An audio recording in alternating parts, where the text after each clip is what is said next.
بل وأشرف منه يا سيدي خير النبي.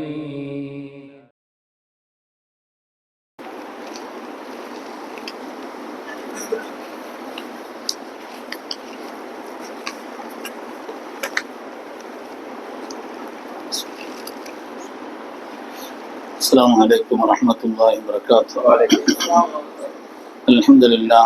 الحمد لله العظيم القدرة والشان شديد البطش والبرهان حافظ الدين والقرآن ما شاء الله كان ما لم يشاء لم يكن لا حول ولا قوة إلا بالله إن أريد إلا الإصلاح ما استطعت وما توفيقي إلا بالله عليه توكلت وإليه أنيب سبحانك لا علم لنا إلا ما علمتنا إنك أنت العليم الحكيم. قال الله سبحانه وتعالى في القرآن الحميد بسم الله الرحمن الرحيم أليس الله بكاف عبدا. وقال النبي صلى الله عليه وسلم إنما الأعمال بالنيات وإنما لكل امرئ ما نوى.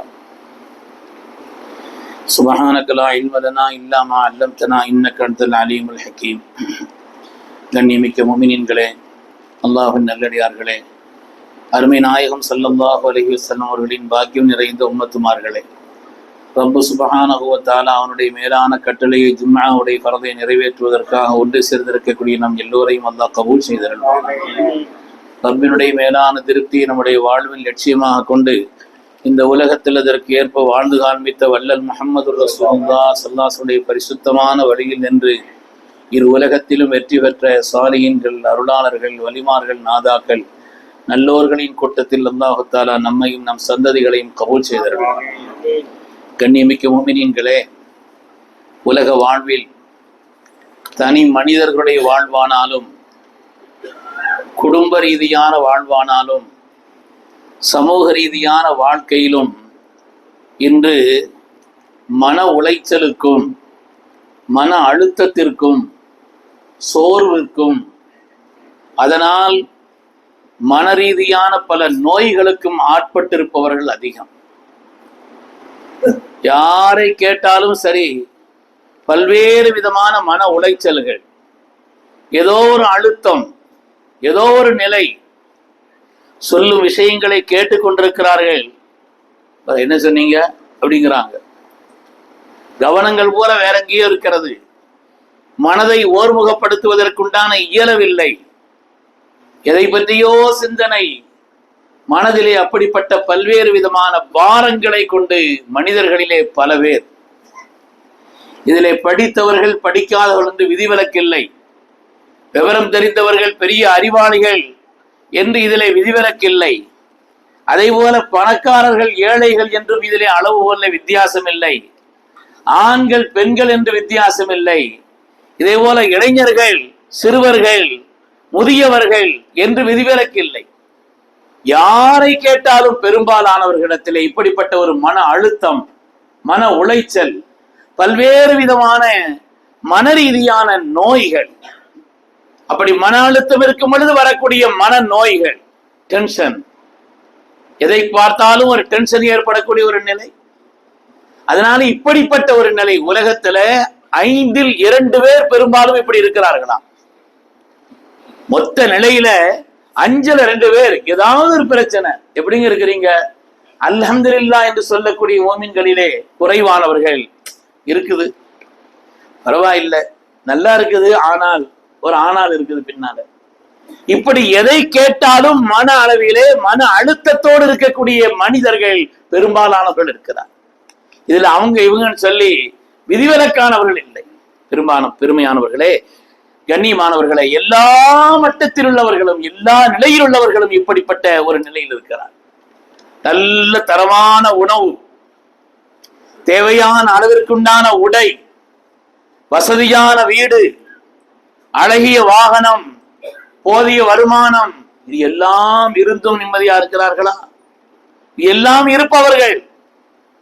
ஒரு காலத்துல சொன்னாங்க, ஒரு சான் வயிறு இல்லாட்டா உலகத்திலே எது கலாட்டான்னா. இந்த ஒரு சான் வயிறு இல்லாட்டா உலகத்திலே எது கலாட்டா? மொத்த பிரச்சனைக்காக இந்த ஒரு சான் வயிறுன்னு சொன்னான். நல்ல உணவு, தேவையான அளவிற்குண்டான வசதிகள் எல்லாம் இருந்தும் கூட தனி மனிதர்கள், குடும்பங்கள் ஏன் பல்வேறு நாடுகளும் நிம்மதியாக இருக்கிறார்களா? ஸ்வீடன் ஒரு நாடு இருக்குது, நம்ம கேள்விப்பட்டிருக்கிறோம், அடிக்கடி பரிமாறி இருக்கிறோம். உலகத்திலேயே உபரி பட்ஜெட் போடக்கூடிய நாடு. எல்லா நாட்டிலையும் பட்ஜெட் போடும் பொழுது பற்றாக்குறை பட்ஜெட் போடுவாங்க, எவ்வளவு உயர்ந்த நாடா இருந்தாலும் சரி. வரவு 50 செலவு 80 போடுவான். ஆனா அந்த நாடு மாத்திரம்தான் உபரி பட்ஜெட் போடுகிறது. வரவு எனக்கு 50, செலவு 30 தான், மீதி 20ங்கிறான். அப்படி உபரி பட்ஜெட் போடக்கூடிய நாடு. நாட்டிலே எல்லோருக்கும் இலவசமான கல்வி, நாட்டிலே எல்லோருக்கும் இலவச மருத்துவம், நாட்டிலே வேலை இல்லாதவர்களுக்கு உண்டான உதவித்தொகை, வேலை கிடைக்கும் வரை படிப்பதற்குண்டான நிலை எல்லாம் அவர்களுக்கு இலவசம். எல்லாம் செய்தும் கூட அந்த ஸ்வீடன் நாட்டிலே ஆய்விலே சொல்கிறார்கள், உலகத்திலே அதிகமான தற்கொலை நடக்கக்கூடிய நாடுகளிலே ஒன்று ஸ்வீடன். ஏன்? வசதி இல்லையா? வாழ்க்கையிலே நாடு அந்த வசதிகளை செய்து கொடுக்கவில்லையா? மக்களுக்குண்டான எல்லாவற்றையும் செய்து கொடுக்கிறார்கள். காரணம் என்னன்னா மன அழுத்தம், மன உளைச்சல், மனதில் நிம்மதி இல்லாத நிலை. இதுதான் தனி மனித வாழ்க்கையிலும் சரி, குடும்பங்களிலேயும் சரி, சமூகத்திலேயும் சரி, உலக அளவிலே இது முதல் தரமான நாடு. உலக அளவிலே பொருளாதாரத்திலே மேம்பட்ட முதல் தரமான நாடு என்றிருந்தாலும் அங்கேயும் அப்படித்தான். இல்லை இது 2ஆம் 3ஆம் தர நிலையிலே உள்ள நாடு என்று சொன்னாலும் அங்கேயும் அப்படித்தான். இன்னும் சொல்ல போனால் வசதி இல்லாதவர்களை விட வசதியானவர்களுடைய நிலையில் தான் அதிகமான மன உளைச்சல். மக்களே, ஏன்? வாழ்க்கையிலே ஏற்றத்தாழ்வுகள் இருக்கலாம். வாழ்க்கையிலே உடல் நிலையிலே பல்வேறு மாற்றுத்திறனாளிகள் என்று சொல்கிறார்களே, அப்படிப்பட்ட நிலையில் இருந்தும் கூட பல பேர் வாழ்க்கையிலே சாதித்திருக்கிறார்கள், வெற்றி பெற்றிருக்கிறார். அஹ்னஃப் இப்னு கைஸ் ரலியல்லாஹு அன்ஹு, அஹ்னஃப் இப்னு கைஸ் ரலியல்லாஹு அன்ஹு வரலாற்றில் அவர்களை பார்க்கிறோம். 2 காலும் தொடையும் ஒட்டி பிறந்தாங்களாம். பிறக்கும் பொழுது 2 தொடையும் ஒட்டி பிறந்தார்கள். அதிலே அறுவை சிகிச்சை செய்ததற்கு பின்னாலே ஒரு காலிலே பெரிய பள்ளம், நடப்பதிலே சிரமம். அவர்களுக்கு ஒரு கண்ணு மாத்திரம் வேலை செய்யுமா, பார்வையிலே, கண்ணிலே ஊனம், நடப்பதிலே சிரமம். ஆனால் கண்மணி ரசூலுல்லாஹி ஸல்லல்லாஹு அலைஹி வஸல்லம் தனித்த துஆவை பெற்றவர்கள். அல்லாஹும்ம மக்ஃபிர் லில் அஹ்னஃப், யா அல்லாஹ் அஹ்னஃப் அவர்களுக்கு உன்னுடைய உரத்தில் இருந்த மக்ஃபிரத்தையும் மேன்மையும் தா என்று கண்மணி ரசூலுல்லாஹி ஸல்லல்லாஹு அலைஹி வஸல்லம் அவர்களால் துஆவை பெற்றவர்கள். வாழ்க்கையிலே உடலில் சில விதமான ஊனங்கள் இருக்கிறது என்ற காரணத்தினாலே, சிரமங்கள் இருக்கிறது என்ற காரணத்தினாலே அதிலே அவர்கள் தோற்று போய்விட்டார்களா? வாழ்க்கையில் பெற வேண்டிய வெற்றியை பெறாமல் போய்விட்டார்களா? இப்படி எத்தனையோ பேர் அவருடைய அவயவங்களால் பல்வேறு நிலைகளில் குறைபாடுகள் வெளிப்படையாக தெரிந்தாலும் கூட வாழ்க்கையில் அவர்கள் ஹஜ்ரத் சையதுனா உமர் இப்னு கத்தாப் ரலியல்லாஹு அன்ஹு அவர்கள் பஸ்ராவினுடைய கவர்னருக்கு எழுதுகிறார்கள். ஹஜ்ரத் சையதுனா அஹ்னஃப் ரலியல்லாஹு அன்ஹு அவர்கள் பஸ்ராவில் இருக்கிறார்கள். அவர்கள் யார்? சாதாரணமானவர்கள் அல்ல, சிறந்த அறிவாளி. அல் அஹ்னஃப் சய்யிது அஹ்லில் பஸ்ரா, பஸ்ராவில் இருக்கக்கூடிய மக்களில் தலைமைத்தனமானவர்கள். அவர்களுக்கு உண்டான கண்ணியத்தையும் மரியாதையும் செலுத்த வேண்டும் என்று சொன்னார். உமர் அல்லாஹ்வுக்கு கடிதம் எழுதுகிறார். அருமையானவர்களே, வாழ்க்கையிலே பல்வேறு விதமான நிலையிலே நிறைவானவர்களும் கூட பல்வேறு சிரமங்களிலே மன உளைச்சலில் இருக்கும் பொழுது உடல் நிலையிலே பல்வேறு குறைபாடுகள் வெளிப்படையாக தெரிந்தாலும் கூட அவர்கள் அதனால் சோர்ந்து போய் வாழ்க்கையிலே வெற்றியை விட்டு விட்டார்களா? இமாம் ஜமக்ஷரி ரஹ்மத்துல்லாஹி அலைஹி அவர்கள் கால் முறிந்த ஒரு முடவர் தான், ஆனாலும் கூட மகத்தான வெற்றியை பெற்றவர்கள். மார்க்க ரீதியாக அவர்கள் எழுதிய நூல்கள், தஃசீரில் அவர்கள் கால் வதித்த தடம் என்பது சாதாரணமானதல்ல. அல்லமா இப்னு சீரீன் ரஹ்மத்துல்லாஹி அலைஹி அவர்கள் உலகத்திலே கனவுக்கு விளக்கம் சொல்வதற்கெல்லாம் தலைவர். ஹஜ்ரத் இப்னு சீரீன், அல்லமா இப்னு சீரீன் ரஹ்மத்துல்லாஹி அலைஹி அவர்கள் கனவுக்கு விளக்கம் சம்பந்தமான 4 வால்யூம் அற்புதமான நூல் எழுதியிருக்கிறார்கள். உலகத்தில் அதனுடைய இமாமாக கருதப்படுகிறார்கள்.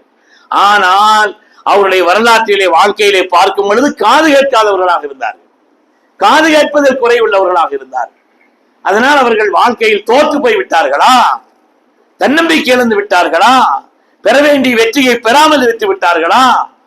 நம்ம காலத்துல பார்த்தோமே, கத்தர்ல ஒரு கால்பந்தாட்ட போட்டி நடந்துச்ச, வானிமல் மிஃப்தா, 2 கால்கள் இல்லை, 2 கால்கள் இல்லை. ஆனால் எப்படிப்பட்ட ஒரு சுறுசுறுப்பானவராக, மக்கள் மன்றத்திலே அவர் முன்னிலையில் இருந்தவர்களாக, அந்த நாட்டினால் அந்த கத்தரி போட்டிக்கே முன்னிலையாளராக நிறுத்தப்பட்டவராக, அதை துவக்கி வைப்பவராக ஒரு நிலையில் இருந்தாரே, வாழ்க்கையில் தோற்று போய்விட்டாரா? குறைபாடு உள்ள அவர்களே வாழ்க்கையில் வெற்றி பெறுகிறார் என்று சொல்லும் பொழுது நமக்கு என்ன நிலை அதிலே? அருமையானவர்களே, அதனாலே எந்த நிலையிலும் மனதால் சோர்ந்து பெற வேண்டிய உயர்வுகளை எல்லாம் பெறாமல் ஆகிவிடக்கூடாது. எந்த காரியத்திலையும் ஏதாவது ஒரு கஷ்டமா, ஒரு மாற்று வழி இருக்கத்தான் செய்யும். மாற்று வழிகளே இல்லாத இடம் கியாமத்தான். அஸ்பாம் அல்லாஹ் சொல்கிறான். எந்த மாற்று வழி அங்கு கிடையாது. இப்படின்னா இப்படித்தான், அப்படின்னா அப்படித்தான், ஒன்று இப்படி அல்லது அப்படி, மாற்று வழியே இல்லாத இடம் என்பது கியாமத்து தான். குர்ஆன் சொல்லுகிறார். உலகத்துல அப்படி இல்லை. ஒரு வியாபாரத்துல தோற்றமா ஆறுதல் சொல்ல ஆள் இருக்கிறார்கள், அங்க அதுவும் கிடையாது. ஆறுதல் சொல்ல ஆள் இருப்பார்கள். மாற்று வழியிலே வேறு நிலையிலே உயர்வதற்குண்டான வழி இருக்கும். அதுதான் உலகம். அருமையானவர்களே, அதனால் இன்றைய நிலையை பொறுத்தவரையிலே யாரை பார்த்தாலும் ரொம்ப நிம்மதியா இருப்பாங்கன்னு சொல்லி எங்களுடைய ஆசிரியர் தந்தை எல்லாம் PSC எதிர்த்தவர்கள் விளையாட்டாக சொல்வார்கள். ஒரு ஆள் ரொம்ப துவா செய்துட்டே இருந்தாராம். யா அல்லாஹ், ஹஜ்ரத் இமாம் ஹஜ்ரத் ஹிதர் அலைஹிஸ்ஸலாமை நான் பார்க்கணும் ரொம்ப நாள் துவா ஓதிட்டே இருந்தார். எந்த துவா ஓதினாலும் ஒரே யா அல்லாஹ் ஹிதர் அலைஹிஸ்ஸலாம் எனக்கு காட்டி கொடுன்னு துவா. ஒரு நாள் வந்துட்டாலாம், என்னங்க ஒரே நம்மளை கேட்டு துவா ஓதிட்டு இருக்கிறேன், என்ன விஷயம் கேட்டா, ஒரே நம்மளை கூப்பிட்டு இருக்கிறீங்களா, என்ன விஷயம்? வாழ்க்கையில கவலையே படக்கூடாது, நிம்மதியா இருக்கணும், எந்த கவலையும் வரக்கூடாது, எந்த பிரச்சனையும் எனக்கு வரக்கூடாது. அதுக்கு துவா செய்யறதுக்கு ஆள் யாருன்னு பார்த்தேன், எனக்கு நீங்க தான் தெரிஞ்சீங்க, அதனால உங்களை அடிக்கடி கூப்பிட்டு துவா ஒதுக்கிட்டு இருந்தேன்னு சொன்னாங்க. சிலர்லாம் கேட்டாங்களா, யார மாதிரியும் கேட்டாங்களாம். யார மாதிரி? ஓ, அப்படி ஒரு பிரச்சனை இருக்கத்தானே செய்யுது, கொஞ்சம் ஒரு வாரம் கழிச்சு சொல்றேன், ஒரு வாரம் கழிச்சு சொல்றேன்னாங்களாம். ஒரு வாரம் கழிச்சு வந்தாங்களாம். பார்த்துட்டீங்களா? பார்த்துட்டேன். யாரு? அவரை மாதிரி. ஒரு ஆளு சொன்னாங்களாம், காலாமின்னு ஒரு ஆளு உதாரணமா அவரை மாதிரி சொன்னாங்களாம். எதிரெழுதலாம் கேட்டாங்களா, அவர்கிட்ட கேட்டுட்டீங்களா நிம்மதியா இருக்காரான்னு? அவர் நிம்மதியா இருக்காரா? வாழ்க்கையில எந்த விதமான பிரச்சனையும் அவருக்கு இல்லையா? கேட்டுக்கிட்டீங்களா? இல்ல எப்படி சிரிச்சுக்கிட்டே இருக்கிறாரு? அவரு சிரிச்சுக்கிட்டு இருக்கிறாரா? அவர் நிம்மதியா இருக்கிறாரா? மனசுல எந்த பிரச்சனையுமே இல்லையா? கேட்டுக்கிட்டீங்களான்னு கேட்டாங்களாம். ஆகா, இப்படி ஒண்ணு இருக்குது, நான் கொஞ்சம் கேட்டு வைக்கிறேன்னு சொன்னாங்களாம். அவர்கிட்ட போய் கேட்டாங்களாம், உனக்கு ஆளா கிடைக்கலன்னு கேட்டாலும், அவரு உனக்கு ஆளா கிடைக்கல, என்னுடைய பிரச்சனை சொன்ன உன்னால தாங்க முடியாதுன்னாராம். பெருமக்களே, அதனாலே வாழ்க்கையிலே ஏற்றத்தாழ்வுகள், பிரச்சனைகள், சில விதமான கவலைகளை தரக்கூடிய காரியங்கள் அதெல்லாம் இருக்கத்தான் செய்யும். அதுதான் உலகம், அதுதான் உலகம். இல்ல அலையே இருக்கக்கூடாது, கடல்ல நான் நீந்தணும், நடக்காது. அது பல்வேறு விதமான நிலைகளை கொண்ட இந்த உலகத்தில் நீந்தி ஒரு மனிதன் முன்னேறி வருவதுதான் வாழ்க்கையிலே வெற்றிக்கான ஒரு நிலை. யாருக்கு இல்லை பிரச்சனை? யாருக்கு வரல சிரமம்? எல்லோருக்கும் வரத்தான் செய்தது. ஒரு ஆள் ரொம்ப அறிவாளி, ரொம்ப கெட்டிக்காரர், பல கம்பெனிகளுக்கு இன்டர்வியூக்காண்டி போனாராம். அவருடைய எழுத்தை எந்த கேள்வி கேட்டாலும் பதில் சொல்லக்கூடிய ஒரு திறமை எல்லாம் இருந்துச்சு அவருக்கு. ஆனா காது கேட்காது, வாய் பேச முடியாது. திறமை இருந்துச்சு, இந்த ரெண்டும் அவருக்கு சிரமமா இருந்துச்சு. அதனால யார் எந்த இன்டர்வியூக்கு போனாலும் தெளிவா எழுதிட்டு இருந்தாராம். தெளிவா கேட்ட கேள்விகள்ல பதில் சொல்லிட்டு கடைசியில, ஆனால் ஒரு குறை, எனக்கு வாய் பேச வராது, காது கேட்காதுன்னு. எவன் ஜாப்பா வேலைக்கு? யாரும் வேலைக்கு சேர்க்கல. ஒரு இடத்துல ஒரு கம்பெனில போய் அப்படி எழுதி முடிச்சுட்டு கடைசியா அப்படி எழுதி முடிச்ச உடனே அந்த ஓனர் கூப்பிட விட்டாங்க. பாப்பா கூப்பிட விட்டு கேள்விக்கெல்லாம் அற்புதமான பதில் எழுதியிருக்கிறார் இல்லையா, அந்த சீட்டை அப்படியே கிடிச்சு அவர் மூஞ்சல் தூக்கி போட்டார்.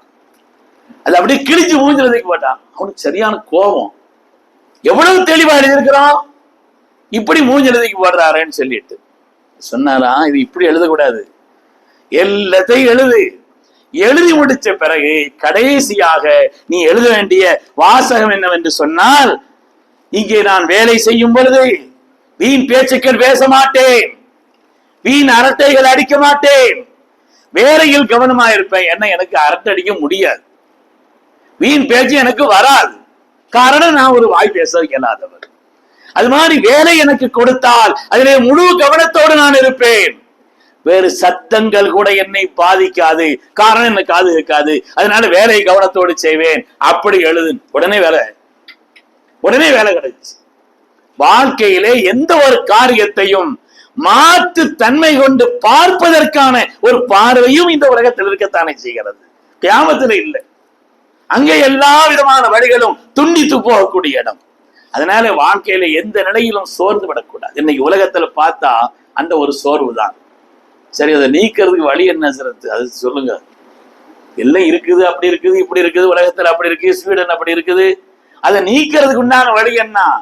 பிரச்சனை சால்வ் பண்றதுக்கு உண்டான வழி என்ன? வழி வேற ஒண்ணுமே இல்லை.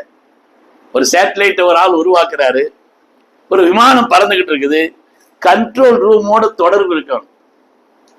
கண்ட்ரோல் ரூமோட தொடர்பு இல்லைன்னு வைங்க, விமானம் அவ்வளவுதான், தானும் ஒழுங்கா செயல்படாது, மற்றவர்களையும் வீணா ஆக்கிவிடும், அழிவிலே கொண்டு போய் ஆழ்த்திவிடும். அது மாதிரி இன்னைக்கு நமக்குள்ள கண்ட்ரோல் ரூமோடு ரப்போடு உள்ள தொடர்பு கம்மி. எல்லா பிரச்சனையும் இருக்குது.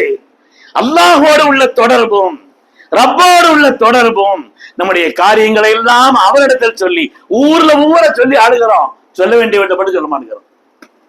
எல்லாத்திலையும் அந்த பிரச்சனையை சொல்றோம். எப்படி இருக்கிறீங்க? இவர் கதை கேட்கறதுக்கு அவருக்கு நேரம் இருக்காது, அப்படி ஒப்படைச்சிடுற. ஆனால் சொல்ல வேண்டிய இடத்திலே, முறையிட வேண்டிய இடத்திலே, கதற வேண்டிய இடத்திலே, அங்கே நாம் கதறுவதோ அழுவதோ சொல்வதோ முறையிடுவதோ இல்லை. அதனால கண்ட்ரோல் ரூமோடு உள்ள அந்த தொடர்பினுடைய அருந்துபட்ட காரணத்தினாலே, கட்டுப்பாட்டு அறையோடு உள்ள தொடர்பு துண்டிச்ச காரணத்தினால்தான் நாமும் தோல்வி அடைந்திருக்கிறோம், மற்றவர்களுக்கும் நம்மால் கஷ்டத்தை உண்டாக்கி கொண்டிருக்கிறோம்.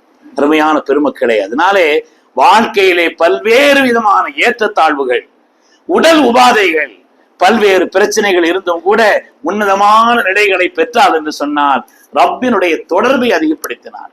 நம்முடைய துஆவை கொண்டு, திக்ரை கொண்டு, இபாதத்தை கொண்டு ரப்போடு உள்ள தொடர்பை நாம் அதிகப்படுத்தும் பொழுது அல்லாஹ் குர்ஆனிலே கேட்கிறான், அலைஸல்லாஹு பிகாஃபின் அப்தா, ஒரு அடியானுக்கு அல்லாஹ் போதுமானவன் இல்லையா என்று கேட்கிறான். இந்த ஜமாத் உலமாவுடைய குழுவினர்கள் வயநாட்டினுடைய அந்த பேரிடர் நிவாரண நிலைக்காக வேண்டி சென்றிருந்த நேரத்தில் நேர்ந்த அனுபவத்தை ஒரு சகோதரர் போன அந்த சகோதரர்களே ஒரு ஆலிம் மௌலவி அழகாக எழுதியிருக்கிறார். அங்க ஒரு ஆளு 3 அடுக்கு மாடி வீடு, அது இடிந்து போய்விட்டு சொல்கிறார், கண் முன்னால் அது கரைந்து போவதை பார்த்து கொண்டிருக்கிறோம். குடும்பத்திலே பல பேர் அங்கே அந்த இடத்தில் வெள்ளத்தில் அடித்து செல்லப்படுகிறார்கள், ஏதோ பொம்மை செல்வதை போல் பார்த்து கொண்டிருக்கிறோம். என்னுடைய லாரி, என்னுடைய ஜீப், என்னிடத்திலிருந்து வாகனம், என்னுடைய குடும்பத்திலே உள்ள பல பேர் சென்று கொண்டிருக்கிறார். ஆனாலும் கூட அதுவெல்லாம் கரைந்து சென்றாலும் கூட இவ்வளவு நாளும் இந்த வசதியை வாழ்க்கையை தந்த ரப்பு இனிமேல் தரமாட்டானா? என் ரப்பு எனக்கு தரும், இந்த ரப்பு எனக்கு தரும் என்ற அந்த வார்த்தை இருக்கிறதே, சுப்ஹானல்லாஹ். நின்றவர்கள் எல்லாம் கலங்கி போனார்கள். வாழ்க்கையில எப்படிப்பட்ட நிலைகள் ஏற்பட்டாலும் கூட என் ரப்பு எனக்கு நிச்சயமாக அவன் அருளை தருவான். நாம வார்த்தையில சொல்றோம் இல்லை, ஏதாவது துஆ செய்யுன்னு சொன்னா அல்லாஹ் போதுமானு சொல்றோம் இல்லை. என்ன அழகான வார்த்தை, சுப்ஹானல்லாஹ், என்ன அழகான வார்த்தை. அல்லாஹ் கேட்கிறான், அலைஸல்லாஹு பிகாஃபின் அப்தா, அடியார்களுக்கு அல்லாஹ் போதுமானவன் இல்லையா என்று கேட்கிறான். அதனாலே வாழ்க்கையில மன உளைச்சலை கொண்டு, சிரமங்களை கொண்டு, மனதிலே பல்வேறு விதமான கவலை கொண்டு மனநோய்களுக்கு ஆளாகுவதை விட நம் ரப்பிடத்தில் முறையிட்டு அவன் சொல்லக்கூடிய ஒரு திக்ருகளை, அவன் சொல்லக்கூடிய காரியங்களை நாம் வாழ்க்கையில் இபாதத்தாக திக்ராக ஆக்கி கொள்ளும் பொழுது ஒரு பிரச்சனை மனசுல வர வேண்டிய அவசியமே. யாரும் கவலைப்படலாம். வலா தஹினு வலா தஹஸனு வஅன்துமுல் அலௌன இன் குன்தும் முஃமினீன். சத்தியம், வேதம் நமக்கு தெளிவு பண்ணி சொல்கிறது, எந்த கவலையும் படாதீங்க, எதிரை நீங்க வாழ்க்கையில துவண்டு போய் விடாதீர்கள். வஅன்துமுல் அலௌன இன் குன்தும் முஃமினீன். நீங்கள் மூமின்களாக இருந்தால் நீங்கள் தான் வெற்றியாளர்கள், நீங்கள் தான் உயர்வானவர்கள். அல்லாஹ் அப்படிப்பட்ட வெற்றியாளர்களாக நம்மை கபூல் செய்தருள்வானா. எல்லா விதமான மனக்கவலைகளில் இருந்தும், பாரங்களில் இருந்தும், மன சுமைகளில் இருந்தும் அல்லாஹ் நம்மை பாதுகாத்து அருள் புரிவானா. நம்மை படைத்த ரப்பு நமக்கு போதுமானவன் என்ற திடமான நம்பிக்கையோடு வாழ்ந்து உலகத்திலும் துன்யாவிலும் தீனிலும் ஆகிரத்திலும் மகத்தான வெற்றி பெற்ற சாலிஹீன்களில் அல்லாஹ் நம் எல்லோரையும் கபூல் செய்திருவானாக. பிஹக்கி சய்யிதுனா முஹம்மதின் ஸல்லல்லாஹு அலைஹி வஸல்லம் வ ஆகிரு தஅவானா அல்ஹம்துலில்லாஹி ரப்பில் ஆலமீன். அஸ்ஸலாமு அலைக்கும்.